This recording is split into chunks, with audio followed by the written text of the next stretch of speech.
মসজিদের টাকা আত্মসাতে বিএনপি নেতাকে শোকজ। নির্বাচনের জন্য যত টাকা লাগবে দেওয়া হবে, বলছেন অর্থ উপদেষ্টা। জানাবো ভারতের উপর ট্রাম্পের 50% শুল্ক আরোপে বাংলাদেশের সামনে বড় সুযোগ।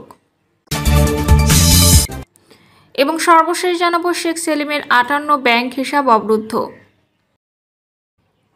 শুনছিলেন সংবাদ শিরোনাম, এবারে বিস্তারিত।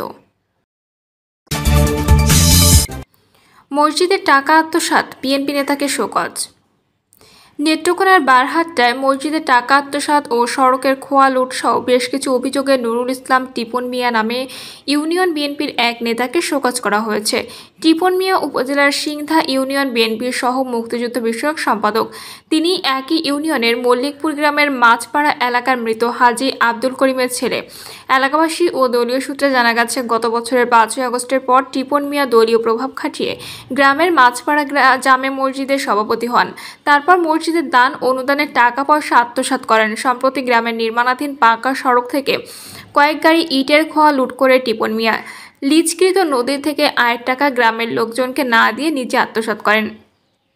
এছাড়া দলীয় প্রভাব ব্যবহার করে এলাকার মানুষকে নানাভাবে হয়রানি করে আসছেন বলেও অভিযোগ রয়েছে। এসব বিষয়ে ভুক্তভোগীরা মিলে উপজেলা বিএনপির সভাপতি ও সাধারণ সম্পাদক বরাবর অভিযোগ করেন। পরে টিপন মিয়াকে শোকজ করা হয়। টিপন মিয়ার ছোট ভাই মোহাম্মদ রুকন মিয়া বলেন, আমার 140% জমি জোর করে দখল করে রেখেছে টিপন। তার কারণে জমিতে চাষাবাদ করতে পারছি না। তাকে চাঁদা না দিলে জমি ছাড়বে না।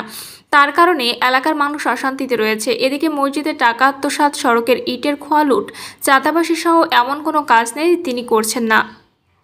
মল্লিকপুর মাছপাড়া মসজিদ কমিটির সভাপতি নিজামুদ্দিন বলেন, টিপন নিজে নামাজ না পড়লেও গত বছরের 5ই আগস্টের পর দলীয় প্রভাবে মসজিদ কমিটির সভাপতি বনে যায়।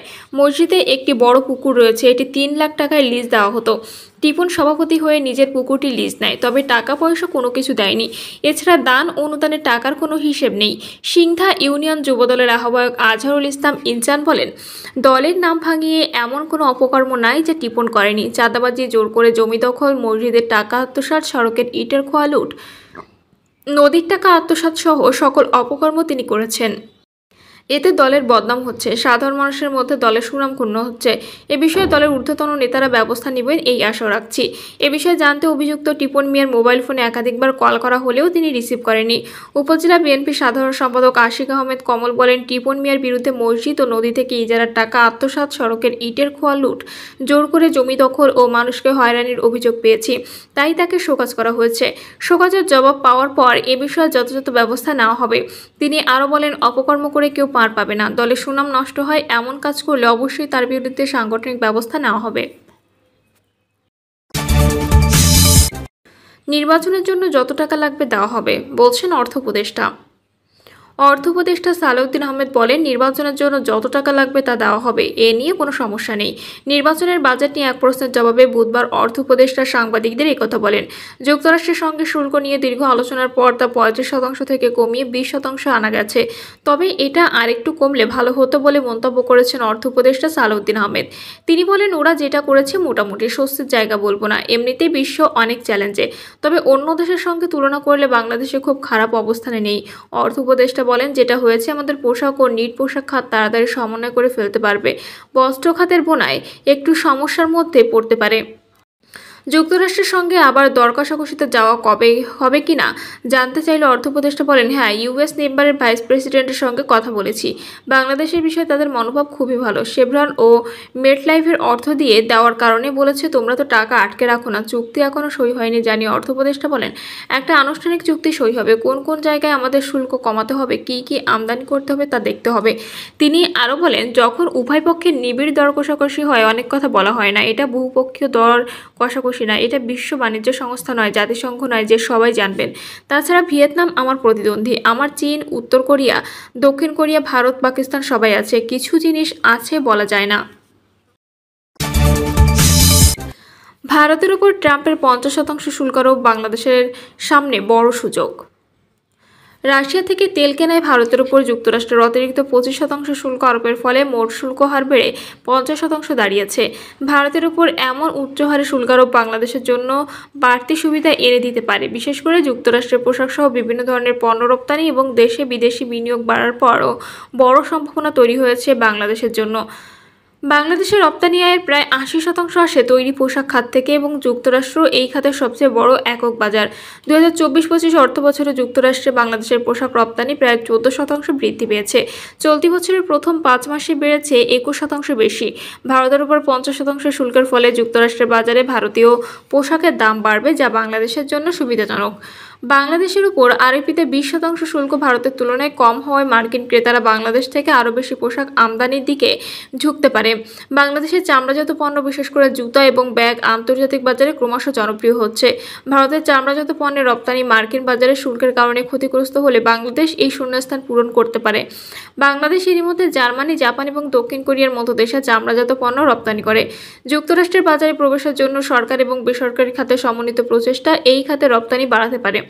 বাংলাদেশের কৃষিপণ্য যেমন হিমায়িত মাছ, চিংড়ি, শাকসবজি এবং ফলমূল মধ্যপ্রাচ্য এবং ইউরোপে রপ্তানি হচ্ছে। ভারতের কৃষিপণ্যের উপর উচ্চ শুল্কের ফলে যুক্তরাষ্ট্রের এই পণ্যের চাহিদা পূরণে বাংলাদেশ সুযোগ পেতে পারে। বিশেষ করে হিমায়িত চিংড়ি এবং মাছের মধ্যে পণ্য মার্কিন বাজারে প্রতিযোগিতামূলক মূল্যে সরবরাহ করা সম্ভব। তবে এই খাতে রপ্তানি বাড়াতে গুণগত মান এবং আন্তর্জাতিক মানের সার্টিফিকেশন নিশ্চিত করতে হবে। বাংলাদেশের তথ্য প্রযুক্তি খাত দ্রুত বিকাশ লাভ করেছে। ফ্রিল্যান্সিং, সফটওয়্যার ডেভেলপমেন্ট এবং আইটি সেবা রপ্তানি গত দশকে উল্লেখযোগ্যভাবে বৃদ্ধি পেয়েছে। ভারতের আইটি সেবা রপ্তানির উপর উচ্চ শুল্কের প্রভাব পড়লে বাংলাদেশ এই খাতে যুক্তরাষ্ট্রের কোম্পানিগুলোর কাছে আকর্ষণীয় বিকল্প হতে পারে। বাংলাদেশের তরুণ জনশক্তি এবং তুলনামূলক কম শ্রম মূল্য এই খাতের প্রতিযোগিতামূলক সুবিধা প্রদান করবে। যুক্তরাষ্ট্রের শুল্ক নীতির কারণে বিদেশি কোম্পানিগুলো যদি ভারত থেকে উৎপাদন সরিয়ে নিতে চায়, তবে দক্ষিণ এশিয়ার বিকল্প হিসেবে বাংলাদেশকে গুরুত্ব দেওয়া হতে পারে। আবার চীন থেকেও ধীরে ধীরে উৎপাদন সরিয়ে আনছে অনেক কোম্পানি। ফলে ভারত, চীন উভয়ের বাইরে তৃতীয় দেশ হিসেবে বাংলাদেশ এগিয়ে আসতে পারে। যদিও ভারতের উপর উচ্চ হারের শুল্ক বাংলাদেশের জন্য সুযোগ তৈরি করেছে, তবুও কিছু চ্যালেঞ্জ রয়েছে। ভিয়েতনাম, পাকিস্তান, ইন্দোনেশিয়ার মতো দেশগুলো এই সুযোগ কাজে লাগাতে পারবে। তাই বাংলাদেশকে পণ্যের গুণগত মান, উৎপাদন দক্ষতা ও শ্রমিকদের দক্ষতা উন্নয়নে বিনিয়োগ বাড়াতে হবে। বিশ্লেষকরা বলছেন, এই সম্ভাবনাকে বাস্তবে রূপ দিতে হলে বাংলাদেশকে দ্রুত কার্যকর পদক্ষেপ নিতে হবে। নীতিগত স্বচ্ছতা, সহজে ব্যবসার পরিবেশ, নিরবিচ্ছিন্ন বিদ্যুৎ, গ্যাস সরবরাহ, দক্ষ মানব সম্পদ গঠন ও এক্সপোর্ট প্রসেসিং জোন এর সম্প্রসারণ জোর দিতে হবে। শেখ সেলিমের ব্যাংক হিসাব অবরুদ্ধের আদেশ। আওয়ামী লীগ সভাপতি মণ্ডলীর সদস্য, স্বাস্থ্য ও পরিবার কল্যাণ মন্ত্রণালয়ের সাবেক মন্ত্রী শেখ ফজলুল করিম সেলিমের 35টি ব্যাংক হিসাব এবং 23টি বিও হিসাব অবরুদ্ধের আদেশ দিয়েছে আদালত। দুদকের আবেদনের পরিপ্রেক্ষিতে ঢাকা মহানগর সিনিয়র বিশেষ জজ মোহাম্মদ জাকির হোসেন গালিবের আদালত এ আদেশ দেন। দুদকের সহকারী পরিচালক মোহাম্মদ তানজির আহমেদ এই তথ্য নিশ্চিত করেছেন। দুদকের পক্ষে উপপরিচালক মোহাম্মদ খায়রুল হক ব্যাংক হিসাব এবং বিও হিসাব অবরুদ্ধ চেয়ে আবেদন করেন। আবেদনে বলা হয়, শেখ ফজলুল করিম সেলিম এবং তার পরিবারের সদস্যরা ক্ষমতার অপব্যবহার করে দুর্নীতির মাধ্যমে দেশে ও বিদেশে বিপুল পরিমাণ স্থাবর ও অস্থাবর সম্পদ অর্জন করেছে। এ সংক্রান্ত অভিযোগের অনুসন্ধান করে প্রতিবেদন দাখিলের জন্য একটি টিম গঠন করা হয়েছে। অনুসন্ধানকালে বিভিন্ন সূত্রে জানা যায়, শেখ সেলিম এবং তার পরিবারের সদস্যরা এসব অস্থাবর সম্পদসমূহ অন্যত্র স্থানান্তর বা বেহাত করার চেষ্টা করছেন। অনুসন্ধান নিষ্পত্তির আগে এসব সম্পদ হস্তান্তর বা স্থানান্তর হয়ে গেলে পরবর্তীতে এসব টাকা উদ্ধার দুরূহ হয়ে পড়বে।